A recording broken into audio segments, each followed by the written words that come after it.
Maharashtra Chief Minister Devendra Fadnavis, along with Deputy Chief Ministers Eknath Shinde and Ajit Pawar, participated in the grand celebrations marking the 395th birth anniversary of Chhatrapati Shivaji Maharaj at Shivneri Fort in Junnar.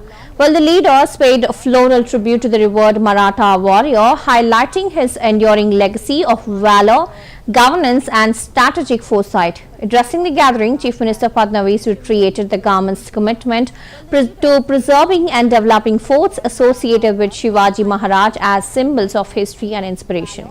Well, the event witnessed cultural programs, traditional processions and a large turnout of Shivaji's followers who gathered to honor his contributions to Indian history. Shivaji Maharaj as symbols of history and inspiration.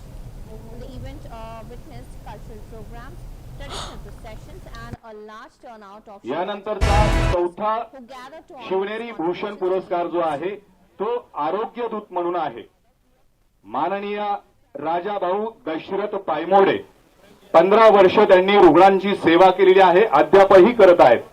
हॉस्पिटलमध्ये आलेली मोठी बिलं ती कोणत्या पद्धतीने कमी करता येईल त्यासाठी कोणता इलाज करावा लागेल आणि कोरोनाच्या काळामध्ये अनेक पीडितांना त्यांनी मदतीचे हात दिले आहे आणि म्हणूनच त्यांना आरोग्य दूत म्हणून शिवनेरी भूषण पुरस्कार मंत्री महोदय यांच्या शुभ हस्ते दिला जातोय. टाळ्या वाजवून आपण त्यांचं अभिनंदन करूया.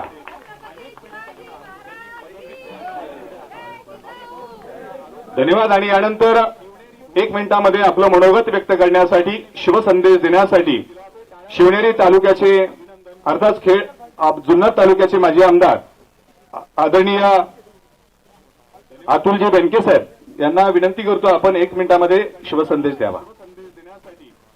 शिवनेरी तालुक्याचे छत्रपती शिवाजी महाराजांच्या जयंतीच्या निमित्ताने त्यांना विनंती करतो विना विलंब आपण मंचावरती यावं. टाळ्या वाजून आपण त्यांचं अभिनंदन करूया.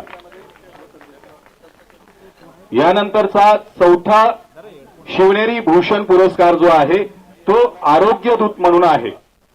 माननीय राजाभाऊ दशरथ पायमोडे 15 वर्ष त्यांनी रुग्णांची सेवा केलेली आहे.